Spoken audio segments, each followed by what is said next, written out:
ಚಲೋ ಮಾತು ಕೇಳ್ತಿರ್ಬೇಕು, ಜ್ಞಾನದ ಮಾತು ಕೇಳ್ತಿರ್ಬೇಕು ಮನುಷ್ಯ. ಈಗ ನೀವು ಮನೆ ಕಟ್ತೀರಿ, ಯಾಕೆ ಒಳ್ಳೆ ಮಾತು ಕೇಳಬೇಕ್ರಿ, ಯಾಕೆ ಅನುಭವಿಗಳ ಮಾತು ಕೇಳಬೇಕು, ಯಾಕೆ ಜ್ಞಾನದ ಮಾತು ಕೇಳಬೇಕು ಅಂದ್ರೆ, ಈಗ ನೀವು ಮನೆ ಕಟ್ತೀರಿ, ಮನೆ ಕಟ್ಟಾಕ ಮನೆ ಕಟ್ಟಿ RCC ಹಾಕ್ತೀರಿ. RCC ಹಾಕಕ್ಕೆ ACC ಸಿಮೆಂಟ್ ತಂದಿರಿ, JSW ಕಬ್ಬಣ ತಂದಿರಿ. ಅದನ್ನು ಸ್ಟ್ರಕ್ಚರಲ್ ಇಂಜಿನಿಯರ್ಗೆ, ಆರ್ಕಿಟೆಕ್ಟ್ ಇಂಜಿನಿಯರ್ನೆಲ್ಲ ಬಳಸಿರಿ. ಆದರೆ RCC ಹಾಕಿದ ಮೇಲೆ ಅದು ಕ್ರ್ಯಾಕ್ ಬರಬಾರ್ದು ಅಂದ್ರೆ ಅದಕ್ಕೆ ಕ್ಯೂರಿಂಗ್ ಮಾಡ್ಬೇಕು ನೀವು, ಹೌದಲ್ಲ? ಅಕಸ್ಮಾತ್ RCC ಕ್ಯೂರಿಂಗ್ ಇರದೇ ಇದ್ರೆ ಕ್ರ್ಯಾಕ್ ಬರ್ತೈತೆ. ಅದು ಹೆಂಗೆ ಮನೆಗೆ ಹಾಕಿದ RCC ಕ್ಯೂರಿಂಗ್ ಇರಲಿಲ್ಲ ಅಂದ್ರೆ ಕ್ರ್ಯಾಕ್ ಬರ್ತೈತಿ, ಹಂಗೆ ಇದು ಸಂಸಾರ ಅನ್ನುವಂಥದ್ದೊಂದು RCC ಇದಕ್ಕೆ ಶರಣರ ಮಾತಿನ ಕ್ಯೂರಿಂಗ್ ಇರದೇ ಇದ್ರೆ ಇದು ಸಹಿತ ಕ್ರ್ಯಾಕ್ ಬರೋಕ್ಕೆ ಶುರು ಮಾಡ್ತೈತಿ. ಇದಕ್ಕೂ ಕ್ಯೂರಿಂಗ್ ಮಾಡ್ಕೊಂತಿರ್ಬೇಕು ಅಷ್ಟ ದಿವಸ. ಎಷ್ಟು ಕ್ಯೂರಿಂಗ್ ಮಾಡ್ತೀವಿ ಅಷ್ಟು ಗಟ್ಟಿ ಹಾಕೋಂತ ಹೋಗಿರ್ತೈತಿ. ಅದಕ್ಕೆ ಜ್ಞಾನದ ಮಾತುಗಳನ್ನು ಸದಾ ಸದಾ ಸದಾ ಯಾರ ಹೇಳಿ ಮೆಲುಕು ಹಾಕ್ತಿರ್ಬೇಕಾಗ್ತೈತಿ ಮನುಷ್ಯನಿಗೆ ಚಿಂತೆ, ದುಃಖ, ನೋವು, ನಿರಾಶೆಗಳಿಂದ ದೂರ ಆಗಬೇಕಾದ್ರೆ ಜ್ಞಾನದ ಮಾತು ಕೇಳ್ತಿರ್ಬೇಕು. ಜ್ಞಾನ ಏನು ಮಾಡ್ತೈತಿ ಅಂದ್ರೆ ಮನುಷ್ಯನಿಗೆ ತಿಳಿಸಿಕೊಡ್ತೈತಿ. ಏನು ತಿಳಿಸಿಕೊಡ್ತೈತಿ ಅಂದ್ರೆ ಹೆಂಗೈತಿ ಹಂಗೆ ತಿಳ್ಕೊಬೇಕಂತ ಹೇಳ್ತೈತಿ ಅಷ್ಟ. ಜ್ಞಾನ ಅಂದ್ರೆ ಮತ್ತೇನಲ್ಲ, ಇರುವುದನ್ನು ಇದ್ದಂತೆ ತಿಳ್ಕೊಳ್ಳೋದ ಜ್ಞಾನ. ಇರುವುದು ಒಂದು, ನೀ ತಿಳ್ಕೊಳ್ಳೋದೊಂದು ಆತು ಅಂದ್ರೆ ಅದೇ ಅಜ್ಞಾನ ಅಷ್ಟೆ. ಇರುವುದನ್ನು ಇರುವಂತೆ ತಿಳ್ಕೊಳ್ಳೋದು ಜ್ಞಾನ, ಇರುವುದೊಂದು ನೀ ತಿಳ್ಕೊಳ್ಳೋದೊಂದು ಆತು ಅಂದ್ರೆ ಅಜ್ಞಾನ ಅಷ್ಟೆ. ಇರುವುದನ್ನು ಮನುಷ್ಯ ಇರುವಂತೆ ತಿಳ್ಕೊಬೇಕು, ಇದ್ದದ್ದನ್ನು ಇದ್ದಂತೆ ತಿಳ್ಕೊಬೇಕಷ್ಟೆ. ಅದಕ್ಕೆ ಜ್ಞಾನ ಅಂತ ಕರೀತಾರೆ. ಈಗ ನೀವು ನೋಡಿ, ಇಡೀ ಮನುಕುಲದ ಇತಿಹಾಸವನ್ನು ನೀವು ತಗೊಳ್ಳಿ. ಮನುಷ್ಯ ದುಃಖಿಯಾಗಿದ್ದು ಎರಡು ವಿಷಯಕ್ಕೆ. ಯುದ್ಧಗಳು ನಡೆದಿದ್ದು, ಹೋರಾಟಗಳು ನಡೆದಿದ್ದು, ಮನಿ ಬೇರೆ ಆಗಿದ್ದು, ಮನಸ್ಸುಗಳು ಬೇರೆ ಆಗಿದ್ದು, ಸಂಘರ್ಷಗಳು ನಡೆದಿದ್ದು, ಹೋರಾಟಗಳು ನಡೆದಿದ್ದು ಎರಡು ವಿಷಯಕ್ಕಾಗಿ. ಇಡೀ ಜಗತ್ತಿನ ಜನರ ದುಃಖಕ್ಕೆ ಕಾರಣ, ಚಿಂತೆಗೆ ಕಾರಣ, ನೋವು ನಿರಾಶೆಗಳಿಗೆ ಕಾರಣ ಅಂದರೆ ಎರಡು ವಿಷಯಗಳು. ಏನು? ಮನುಷ್ಯನ ಮನಸ್ಸಿಗೆ ತಾಪ, ಚಿಂತೆ, ದುಃಖ ಯಾಕೆ ಬಂತಂದ್ರೆ ಎರಡು ವಿಷಯಗಳಿಂದ ಬಂತವನು. ಅವನ ಎರಡು ವಿಷಯಗಳು ಯಾವುವು ಅಂದ್ರೆ, ಅವನ ಇಚ್ಛೆ ಏನು ಅಂದ್ರೆ, ಒಂದನೇದ್ದು ನಾ ಬಯಸಿದ್ದೆಲ್ಲ ಸಿಗಬೇಕು, ಇದು ಒಂದನೇದ್ದು. ಮತ್ತು ಯಾವುದು ಸಿಕ್ಕೈತಿ ಅದು ನನ್ನ ಕೈ ಬಿಟ್ಟು ಹೋಗಬಾರ್ದು. ಇವೆರಡೂ ಮನುಷ್ಯನ ಬಯಕೆಗಳು, ಇಚ್ಛೆಗಳು. ನಾ ಏನು ಬಯಸೀನಿ ಅದು ಸಿಗಬೇಕು, ಸಿಕ್ಕಿದ್ದು ನನ್ನ ಕೈ ಬಿಟ್ಟು ಹೋಗಬಾರ್ದು. ಅಲ್ಲ, ಇದು ಸಾಧ್ಯ ಐತೇನು ಜಗತ್ತಿನೊಳಗೆ? ನಾ ಏನೇನು ಬಯಸೀನಿ, ಬಯಸಿದ್ದೆಲ್ಲ ಈ ಜಗತ್ತಿನಲ್ಲಿ ಸಿಗುತ್ತೈತೇನು? ಯಾವುದು ಸಿಕ್ಕಿದೆ ಹೇಳಿ? ಹಿಂದೆ ಅಯೋಧ್ಯ ನಗರ ಇತ್ತು, ರಾಮನ ಪಟ್ಟಾಭಿಷೇಕ ಇತ್ತು. ರಾಮನಿಗೂ ಇಚ್ಛೆ ಇತ್ತು ಅಯೋಧ್ಯೆಯ ನಗರದ ಅಧಿಪತಿ ಆಗಬೇಕಂತ ರಾಮನ ಬಯಕೆ, ತಂದೆ ದಶರಥನ ಬಯಕೆ, ಪ್ರಜೆಗಳ ಬಯಕೆ ಇತ್ತು, ಸೀತೆಯ ಬಯಕೆಯೂ ಇತ್ತು. ಆದರೆ ಈಡೇರ್ತೇನು? ಯಾವ ದಿವಸ ಪಟ್ಟಾಧಿಕಾರ ಆಗುವುದಿತ್ತು ಅದ ದಿವಸ ವನವಾಸಕ್ಕೆ ಹೋದಾತ. 12 ವರ್ಷ ರಾಮ ಅಯೋಧ್ಯೆ ಆಳಲಿಲ್ಲ, ಕಟ್ಟಿಗೆಯ ಪಾದುಕೆ ಅಯೋಧ್ಯೆ ಆಳತ್ತು. ಯಾರ ಇಚ್ಛೆ ಈಡೇರ್ತದೆ ಹೇಳಿ? ನೀವು ಈ ಹೆಸರು ಕೇಳಿರ್ಬೇಕು, ವಿಜಯಪತ್ ಸಿಂಗಾನಿಯಾ ಅಂತ. ಈ ರೆಮಂಡ್ ಶೋರೂಮ್ ಇತ್ತು, ರೆಮಂಡ್ ಶೋರೂಮ್ ಅಂತ. ಭಾಳ ದೊಡ್ಡ ಶ್ರೀಮಂತ, ಭಾಳ ಫಿಲಾಸಫರ್, ಪ್ರೊಫೆಸರ್, ಭಾಳಷ್ಟು ಪದಕಗಳನ್ನು ಗಳಿಸಿದ್ದ ಅವ. ದೊಡ್ಡ ಶ್ರೀಮಂತ, ಅದರೊಂದು ಪುಸ್ತಕ ಬರೆದಾನ, ಅವೊಂದು ಆಟೋಬಯೋಗ್ರಫಿ ಬರೆದಾನ, ಆ್ಯನ್ ಇನ್ಕಂಪ್ಲೀಟೆಡ್ ಲೈಫ್ ಅಂತ. An incompleted life. ಆಶ್ಚರ್ಯ ಏನು ಅಂದ್ರೆ, ಅವನ ಹತ್ರ ಭಾರತದ ಅತ್ಯಂತ ಶ್ರೀಮಂತ ವ್ಯಕ್ತಿಗಳಲ್ಲಿ ಆತ ಒಬ್ಬ. ದೊಡ್ಡ ಪದವಿ, ಅಧಿಕಾರ, ಎಲ್ಲವೂ ಪ್ರಶಸ್ತಿಗಳು ಇದ್ದೂ ಸಹಿತ ಮೈ ಲೈಫ್ ಈಸ್ ಇನ್ಕಂಪ್ಲೀಟ್ ಅಂತನಂತ. ಎಲ್ಲ ಇದ್ದೂ ಸಹಿತ ಲೈಫ್, ಜೀವನ ಅಪೂರ್ಣ ಆದ್ರೆ what makes the life complete then? ಎಲ್ಲ ಇದ್ದು ಲೈಫ್ ಇನ್ಕಂಪ್ಲೀಟ್ ಅಂದರೆ ಜೀವನ ಹಾಗಾದರೆ ಯಾವುದು ಜೀವನವನ್ನು ಕಂಪ್ಲೀಟ್ ಮಾಡುವುದು ಯಾವುದು? ಹಾಗಾದರೆ ಯಾರ ಇಚ್ಛೆಗಳು ಈ ಜಗತ್ತಿನಲ್ಲಿ ಈಡೇರ್ತವೆ ಹೇಳಿ?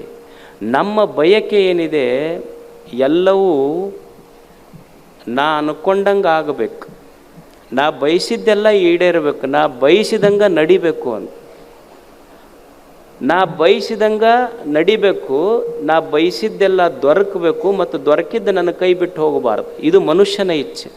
ಆದರೆ ನಿಸರ್ಗದ ಇಚ್ಛೆ ಹಾಗಲ್ಲ. ನೀ ಬಯಸಿದ್ದು ಯಾವುದು ಈಡೇರುವುದಿಲ್ಲ ಮತ್ತು ದೊರಕಿದ್ದೆಲ್ಲ ನಿನ್ನ ಕೈ ಬಿಟ್ಟು ಹೋಗ್ತದೆ. ಇದು ನಿಸರ್ಗದ ಇಚ್ಛೆ. ಇದು ಇಲ್ಲೊಂದು ಕಾನ್ಫ್ಲಿಕ್ಟ್ ಇದೆ, ಒಂದು ಯುದ್ಧ ಇದೆ. ನನ್ನ ಬಯಕೆ ಮತ್ತು ನನ್ನ ಇಚ್ಛೆ ಮತ್ತು ನಿಸರ್ಗದ ಇಚ್ಛೆಯ ಮಧ್ಯೆ ಹೋರಾಟ ಇದೆ. ನನ್ನ ಬಯಕೆ ಐತಿ, ಏನೈತಿ? ನಾವೆಷ್ಟು ಮಂದಿ ಪ್ರಯತ್ನ ಮಾಡೋದಿಲ್ಲ ಹೇಳಿ? ನನ್ನ ಮುಖದ ಮೇಲೆ ಒಟ್ಟ ರಿಂಕಲ್ ಬೀಳಬಾರ್ದು ನಾವು ಅಂತೀವಿ. ಎಲ್ಲಿದೆ? ಎಷ್ಟು ಮಂದಿ ಎಲ್ಲೆಲ್ಲ ಹೋಗಿ ಏನೇನೋ ಸಲೂನಿಗೆ ಹೋಗಿ ಏನೇನೋ ಮಾಡ್ಕೊಂಬಂದಿರ್ತೀವಲ್ಲ. ಅಂದ್ರೆ ನನ್ನ ಮುಖದ ಮೇಲೆ ರಿಂಕಲ್ ಬೀಳಬಾರ್ದು, ನನಗೆ ಯಾರೂ ಅಂಕಲ್ ಅನ್ನಬಾರ್ದು. ಅಂದ್ರೆ ಇವ ಇನ್ನೂ ಸಂಧಿ ಟ್ವಿಂಕಲ್ ಟ್ವಿಂಕಲ್ ಹಾಡ್ಕೊಂತ ಅಡ್ಡಾಡ್ಬೇಕನ್ನವ. ಇದು ಸಾಧ್ಯ ಐತೇನು? ನನ್ನ ಮುಖದ ಮೇಲೆ ರಿಂಕಲ್ ಬೀಳಬಾರ್ದು, ನನಗೆ ಯಾರು ಅಂಕಲ್, ಇದು ಸಾಧ್ಯ ಐತೇನು ಜಗತ್ತಿನೊಳಗೆ? ದೇಹ ಅಂದ ಮೇಲೆ ಇವತ್ತು ಹುಟ್ಟೈತಿ ಅಂದ ಮೇಲೆ ನಾಳೆ ನೆರೆ ಕೆನ್ನೆಗೆ ತೆರೆ ಗಲ್ಲಕ್ಕೆ ಬರುವುದೇ ಅದು. ನನ್ನ ಇಚ್ಛೆಯಂತೆ, ನನ್ನ ದೇಹವೇ ನನ್ನ ಇಚ್ಛೆಯಂತೆ ಮಾತು ಕೇಳುವುದಿಲ್ಲ ಅಂದ ಮೇಲೆ ಜಗತ್ತು ನನ್ನ ಇಚ್ಛೆಯಂತೆ ನಡಿಬೇಕು ಅನ್ನೋದು ಸಾಧ್ಯ ಇದೆಯೇನೋ ಹೇಳಿ?